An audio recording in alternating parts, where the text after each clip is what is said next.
Well, hello everyone. Welcome to How to Protect Your Project from Start to Finish. This is part 3, Project Budget Development. This is a Clear on Black webcast. I'm Carl Ross, President and CEO, and Clear on Black is a bespoke interior architectural design firm specializing in upscale and luxury hotels and resorts. We help hotel owners, operators, and developers gain dominating market presence and greater profitability by unlocking the hidden potential of their properties. Our webcasts cover a variety of hospitality design topics that affect owners, operators, developers, as well as architects, purchasing agents, and other allied hospitality team members. I and the occasional guest expert will speak for about 30 minutes, and then we'll lay back and take questions for a few more. So today's agenda, we're going to go through a number of things. We have focusing on budget, but a big part of what I want to start off with is a quick recap of the project controls that we've done so far in the prior two iterations that we've talked about here. And if you haven't had a chance to see those before, they are on the website. We'll recap the project controls. We will have budgeting techniques and types and methods. We will have two different components of data, what the source, depth, and accuracy is, as well as the use, timing, and manipulation of data. Then we move to the responsibility, accountability, and compliance component of this. And then finally, an aspect that is, I think, going to be new for some of you, and that is collaborative budget management. And that's an interesting topic that we're going to delve pretty well into today.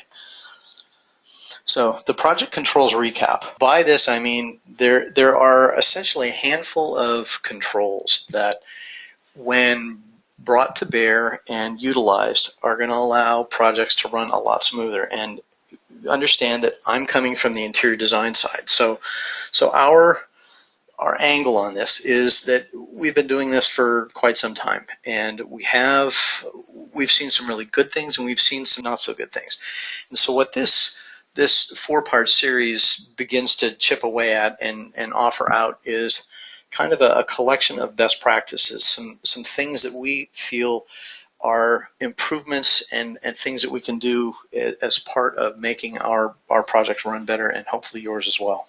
So we have the determining scope and purpose. That's a big part of this. So at the front end of a project, we want to be able to determine the scope and the purpose. And that's kind of sounds like well, yeah, sure. But you'd be surprised at how many times that isn't stated and laid out there.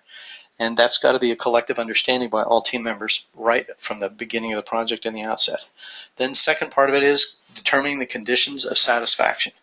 And that's really the goals that the collective team has that are not just financial goals. Sure, we want to be able to hit the target budget or have a certain percentage of cost savings below that. But there are softer elements inside of that is setting thresholds for RFIs or change orders, things like that. So determining those costs, yeah, that's one part of it. But the conditions of satisfaction, that's another element that we want to be able to have. Then we have the big three, which are cost, quality, and time. And that was covered in the first webinar, and it's very well outlined. I'm just going to glass across it right here.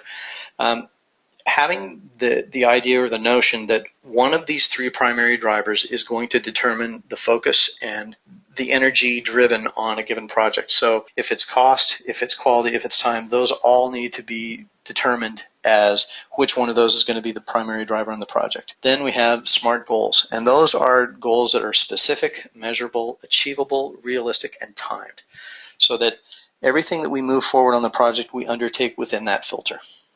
Then the next component would be the differentiation document. We talked about that in the last webinar. This really is, I think, such a wonderfully useful tool, and we see it unfortunately rarely used, and it really, really helps define every person's role, what their budget requirements are, what their documentation requirements, administration, purchasing, procurement, all of that, and who is executing it. And it's for every single part in the hotel. So that is a real important piece, and we have that actually available on the website if you want to download that. And then the last piece, obviously, is project schedule, and we talked about that as well. So understanding stop and start times, and that's the easy part, is filling in the intermediate pieces that go with that. So next we're going to jump into the budgeting techniques, and I'm assuming that the people on this call understand budgeting in terms of yeah, there's different ways to do budgets, but what I really want to focus on here is more the usage of the budgets, not so much how you craft and create them. So the first version of it is the top down, which is essentially starting with a lump sum number and making everything in the project scope fit. That's usually the predominance of what we see. Next option would be bottom up, which is also known as zero based. That's incremental building of the budget based on a variety of components to arrive at the final number. And then they have the three that follow here: the rough order of magnitude, the budget estimate, and the definitive estimate are going from most abstract to most specific. And we'll talk about this throughout this presentation, in that the more generic and the faster it is, usually the looser it is and more prone to error it is. So that rough order of magnitude could give you a financial cost delta of minus 25% to plus 75. And you can see that's a huge swing. Budget estimate, which would be about minus 10 to plus 25%, and then a definitive estimate is going to be the tightest, and that's the most granular in detail, and that's going to give you a tighter or the tightest range, and that's going to be minus 5 to 10% on a positive note. Then the last piece in this is analogous estimating, and that is using projects of a quite as nearly similar as possible description, scope, size, market niche, quality level, to determine a range of magnitude. And these kind of interfeed to each other, the rough order of magnitude and, for instance, a combination of the analogous estimating. So we see these used a lot, and those are pretty good. I mean, they're all viable tools at a given point within the project arc. So the next piece is the data. Part one of the data is the source and the depth and the accuracy of that. Well, the sources come in a variety of shapes and sizes. We have means cost data, we have Dodge reports, we have a number of things. Those are essentially historical in nature and are bought online. You can get books, you can get CDs, you can get the documentation on it, and it allows you to calculate the cost of building components. Well, that's great for those kinds of pieces on the GC side. But what about on the FF&E side? Well, we can go to historical, which is based on similar past projects. This is the analogous.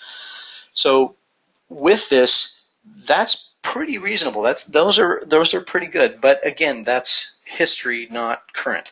So depending on the expiration date on your last project and when you're developing that budget number, it may or may not be pertinent. Also, this doesn't necessarily take into account things like differences in union versus non-union labor rates, or small markets like, ski towns or islands where you've got a limited labor pool and things like that.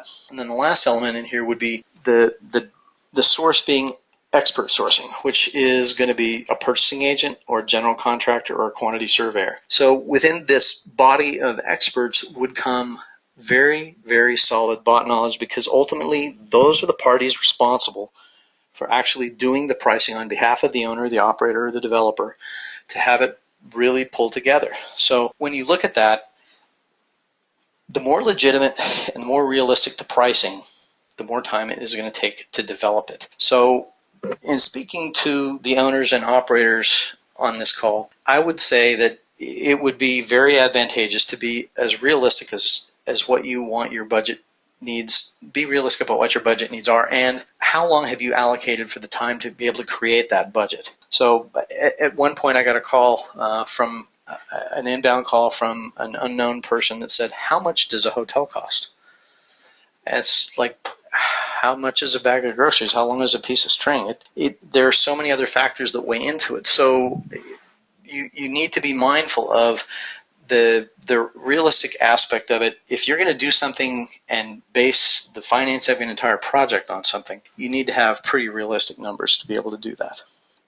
So the second part of data is the use, timing, and manipulation. So when we look at the use of it, who's using the pricing and for what? Here, think about checks and balances, for instance. If only one party develops and checks the budget and nobody else vets it or double checks it, you potentially create unnecessary risk and jeopardize the accuracy of your numbers. We have known of projects where the interior designer will do preliminary design, it goes through documentation, we all come through and create the documentation necessary, and we have, let's say there are multiple towers, and in the distribution matrix, there may be a mistake. And the bigger the project, the more possibility there are for errors. And if there's not a second set of eyes, for instance, the purchasing agent taking a look at, okay, how many of this and how many of that, when you look at the thousands of pieces that go into a high-rise unit or into multiple towers or into a large-scale project, that's a lot of margin of error. And so what we're trying to do here is put a second set of eyes on this and really double-check the pricing, because it's a set of checks and balances, and if you don't use it, it's pretty much at your own peril. So the second part is timing, and that is the amount of time allotted for the budgeting and when in the project is it created. So think of it this way: fast is shallow, deep is slow.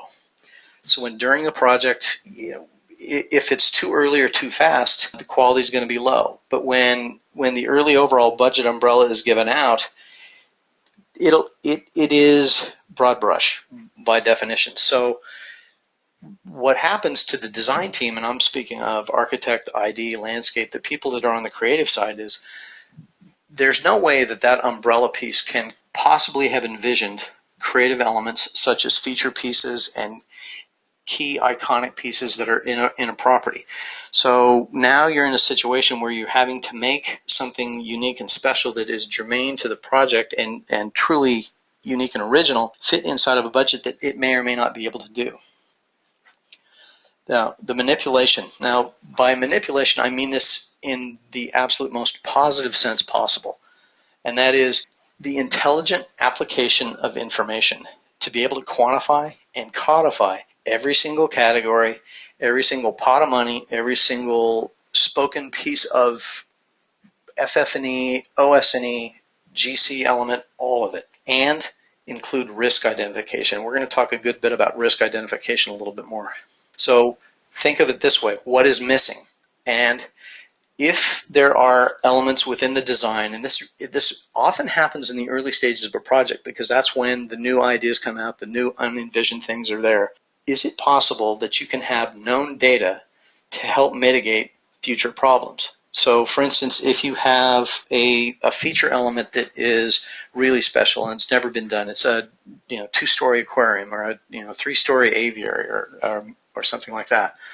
So at this point, you want to be able to invoke experts. There may be technological things that you can deal with that you can utilize to help solve those problems and bridge that gap. It is possible to look at, for instance, alternative scheduling. If you've got a particularly challenging project schedule and you need to be able to think of different ways to do that, alternative scheduling is one way of dealing with that. And then, of course, there's methods and materials. Oftentimes, we will initiate and begin designs, and we will specifically look to the GC and trade partners to help us hone what the end built solution looks like. Tell us how that could be built, should be built, because we have one idea of how it's done, but rarely is there a single way to do those kinds of things. So the next part of this is the accountability and the responsibility and the compliance. So once the overall budget is established, which discipline has the primary responsibility for developing and maintaining their budget segment. So if it's FF&E on the ID side, probably would be a good idea to have those folks do it. But who else should have oversight? I think, for instance, we ought to have the purchasing agent. There may be a project manager that needs to look at this as well. So that is the oversight that we're looking for. Have other team members contribute. And I talked about this just a moment ago, is feature and specialty elements are especially vulnerable at this point. When does accountability come into play? Well, consider when the budget was created. In the last webinar, we talked about who created a budget. Is it, for instance, the sales director at the hotel that thought that the ballroom was a certain size, or is it the director of engineering that knows it's a certain size? So there are responsible experts that are, some being more well adapted to the level of expertise required to set up budgets and establish those things. So the end result of the project largely hinges on that moment. Is that person exactly the right person, and who is accountable for it? So we want to be able to designate that and make sure that you're asking the right people to do that. Then what happens when things go wrong? They do. I guess the question that I often ask is, what strategies are in place to solve the issues?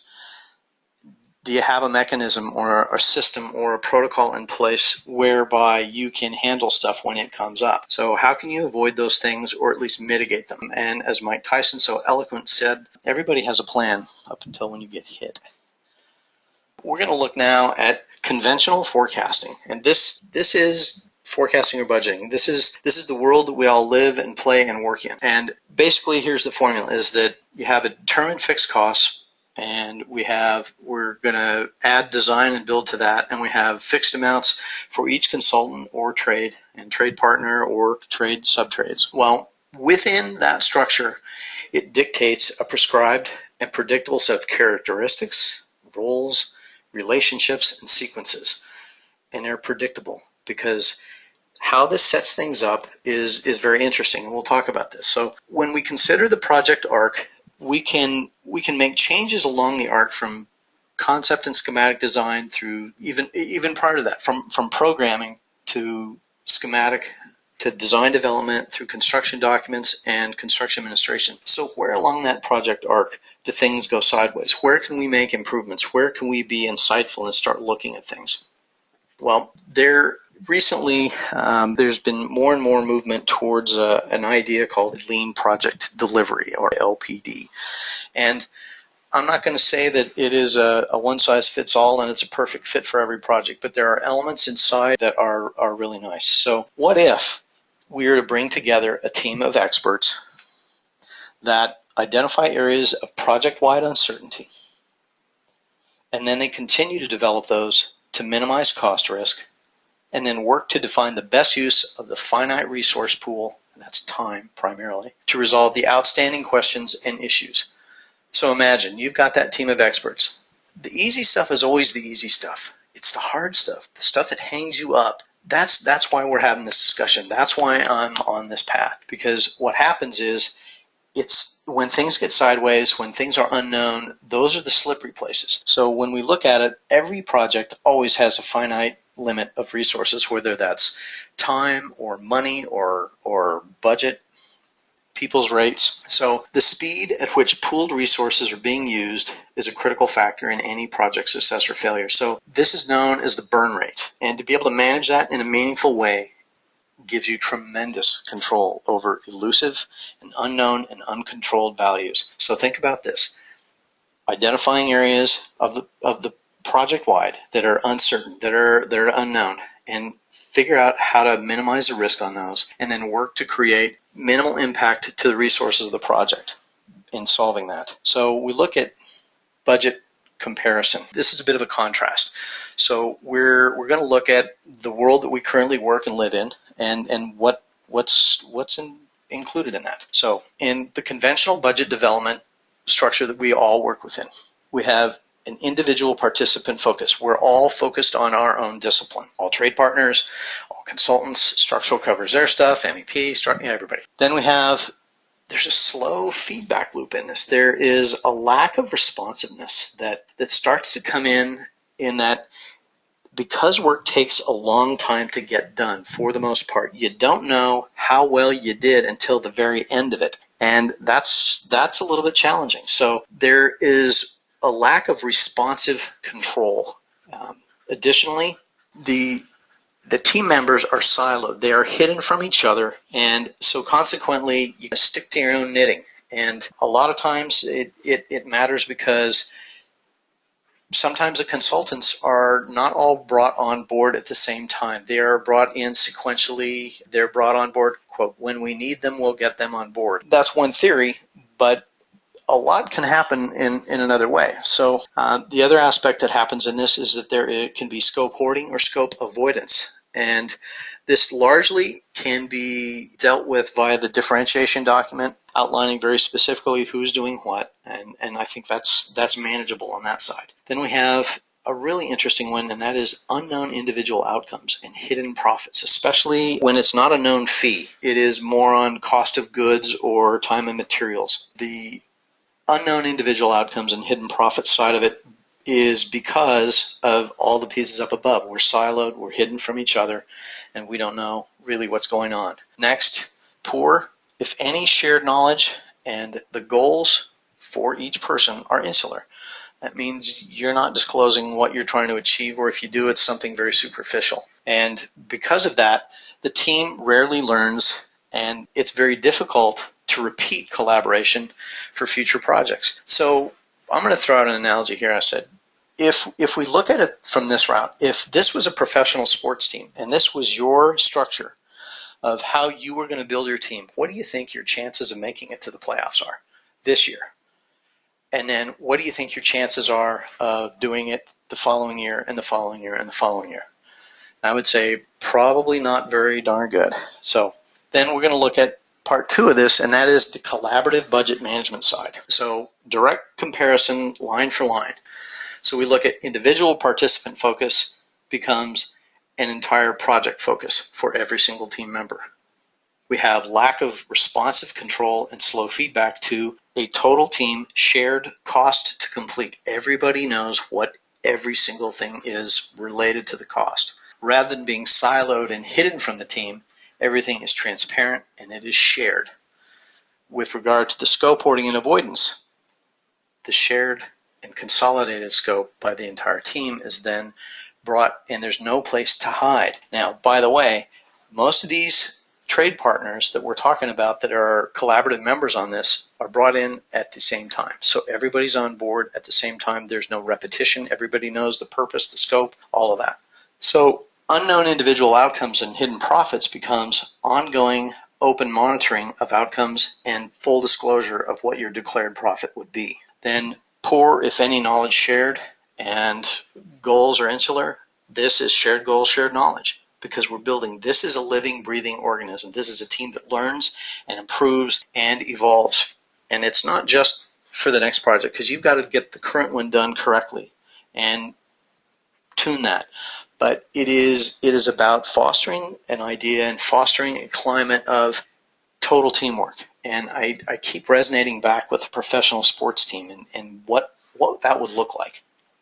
So collaborative budget management attributes. Well, bad news should be reported immediately and not by proxy. If you remember Robert Duvall in The Godfather playing Tom, the concierge, he insists that Mr. Corleone get the bad news as quickly as possible. I think that's a prudent way to practice. 1 point of aggregation. So we want one person who would be designated as the budget champion that would be collecting, collating, presenting the documents monthly, and they don't have to be responsible for the data, just collecting it, assembling it, and putting it out to the team to be shared. So all team members should participate and bring real numbers. And it also is absolutely essential that they have to be able to stand and deliver on any questions that are arising. So the next part is process should encourage honest and regular sharing. And then finally, we're going to take a look at an element here that is a risk and opportunity register. And what the risk and opportunity ledger or register or list is we talked about on the front end, what are those elements in the project that become unknowns? And you kind of have this little, almost like this little devil sitting on your shoulder saying, hey, you don't know what's going on with that, or I've never done one of those. How are we going to pull this off? So this is an element that is super simple. So it is a key part of the overall strategy in building what I call a visual workspace. It is something that the entire team can share. So it allows every single stakeholder in the project to identify and assess risks and opportunities early, and allows the team to apply intellectual capital to solve stuff rather than financial capital. And we also want to be able to leverage the opportunities. So we want to be able to bring that into the project as a team functional document. It gets done regularly and it gets done early. We want to be able to exercise discipline in terms of maintaining it, prioritizing it, what items are actionable and by when. It's usually more front-end loaded on the project because of the ambiguities and the unknowns. And the last piece is encouraging problem solving. Well, the internal team dialogue often follows if somebody asks me, can you get those drawings done 5 weeks sooner? Yes, if is almost always a qualified scenario. So what we want to be able to do is flesh out those qualifications so definitive action can be taken based on commitments.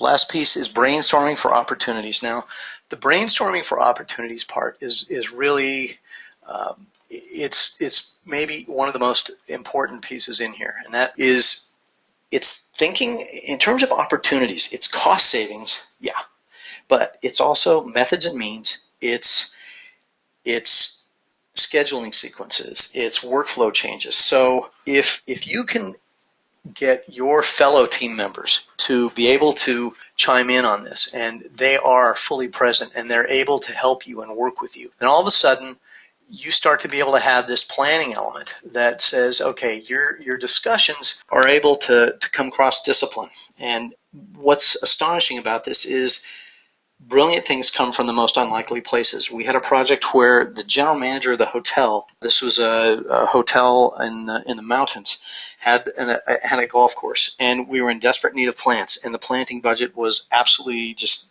not there. And the general manager realized that we were sitting on 200 acres of adjacent land, and he was able to basically for free grab over 100 pine trees and populate his golf course. And these are fully matured pine trees, and these would be thousands of dollars a piece, and he had over 100 of them, and every single one of them lived. So there's an idea here of being able to brainstorm and come up with opportunities to be able to not only save money but create value for the project. So I'm going to give you a really quick introduction into a sample risk and opportunity register, and basically 7 columns, and I'm going to run through and show you exactly what these are. So the first one is a description. It's a brief explanation of the item or the issue. You have conditions of satisfaction. That is the goals of the team. They may be maximum item budget allowance, and in the instance that the example that I'm showing you here is, we'll follow this across as it develops, but the pricing of the stone for the project has increased 4 times due to a supply limitation.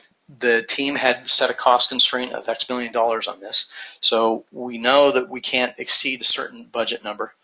Then the probability. This is a rough guess as to the likelihood that this is even going to occur. Now, this is not scientifically driven. It's not something that is empirically proven. It is something that on a gut check is going to give you an awareness and guide some intelligence and asset to it. So next, cost. And this is a reasonable case worst scenario. So what we're looking for here is give me a ballpark of what this is. So if we look at the product of the percentage and the cost, which is 80% chance at $100,000, we got an $80,000 problem, and that's something significant. And that's something we want to be able to track. So the champion for this, Mr. John Smith, has volunteered, and he's going to chase this until its very bitter end, and that is the sunset date. And the sunset date is basically the date at which this thing needs to be actioned on, or it's a milestone, or it's a discussion of the issue. So what it allows us to do is, as we move into the next piece, we look at the benefits of the collaborative management. So I want to show you the benefits of this that I've introduced. And this is function as one unified team, working together with shared knowledge and goals and problem solving and finding opportunities. I think that when you contrast that with individuals that are independently working towards their own interpretation of the project goals, it often leads to rework, unnecessary expenditure of fees, labor, and materials. I mentioned at the outset, this, in all fairness, it may not be a fit for everyone or for every project, but perhaps some of your takeaway from today is that this new method may be able to implement some elements from this for your project. So this collaborative budget method, it implies a really high level of transparency financially, as well as a strong inter-team integration. So one functional unit as opposed to fragmented and unaligned factions. And what we look at is like, okay, so which team would you like to be on as we head into the playoffs? So the functional unified team or the fragmented team? And I think we probably all have seen examples in sports that are exactly this. So to wrap up, this budget section completes the project palette now, giving us a final set of tools on project budget development, which ultimately, as we look at this whole palette, it starts to guide and manage the projects and allow us to achieve better performance for those. But now that we have this great set of tools, we need only one more thing, and that is a way of communicating efficiently so that we are understood, everything is clear, and that brings us to part 4 in July, and that's coming up. So the upcoming webinar is part 4, project communication and other current issues. In this, we're also going to have intellectual property thoughts and how to manage that. That's going to be a very important part of it. So I'd like to open it up to questions from the group. Oh boy. Okay, question from Rich. Is this risk and opportunity log all there is to collaborative budget management? No. It is one selected piece of an entire project delivery ecosystem. And I mentioned it's Lean Project Delivery, LPD. I have picked specific elements and best practices, quite honestly, which most easily integrate into our company at Clear and Black and our projects to be able to apply there. Some of these are incredibly difficult to do. If you're interested in learning more about LPD in its application, I've written a couple of articles which are on our website that go into the specifics and how it might translate for you. Okay, let's see. We have what are the challenges in trying to implement this budgeting system? Well, the budgeting system has, I think, the biggest challenge. There are several, and one is buy-in on the owner and operator side, the client side, finding a reason to want to do things differently, whether that be a competitive advantage or greater opportunities and efficiencies. It's also getting the team to believe in the possibility, because this is so new and so different, and old dog and new tricks thing definitely applies. And what I would offer is that I would venture that everybody on this call has had an experience on projects which are graphed kind of like the bell curve. The predominance of them are pretty okay in the center. You've got some highlight stars, superstars on the far right side, but then you got the bad end, not the left-hand side. So what we're wanting to do is, I'm going to ask you, are your mistakes project to project consistent, and have you been able to crack the code on how to solve those? I will say that over the course of 20 some odd years at Clear and Black, I've started to see patterns, and that's what led me on this path of wanting to figure out what more can we do and what more can we bring to bear that are different ways of doing things, different ways of thinking things, so that it's either an improved sequence or enlightenment in some form or another. Hopefully that'll give you some insight to be able to address. So I will also say the learning curve is pretty steep. You would need expert guidance and a true gut check as to what kind of decision maker you and your company are. From my experience in LPD and doing this is that if you are an excellent decision maker, or your company is not encumbered with lots and lots of layers, you will move with great speed, and this could be an astoundingly good fit, and it could give you a tremendous advantage. If, however, you require multiple levels of approval, it will slow down and you will be mired in your own red tape. So I think that is a consideration. I knew this one was going to come. Is this more expensive than the normal way we do it? Yeah, in admin costs, it absolutely is. I would say, to the tune of probably 4 times more admin cost as we applied it in our projects. But here's the thing, that I believe to be offset by the efficiencies and the early awareness of risks. Now, here's the added lagniappe, the piece that is kind of unexpected, and that is that doing things this new way opens up design options and alternatives which can be far more advanced and more, I don't want to say aggressive, but aggressive, that honestly are neutral cost, because you've got an entire team solving the risks as you go. So it's not you trying to figure out how to make that 3-story atrium or that 2-story fish tank. You've got an entire team of experts, and you can enlist additional experts.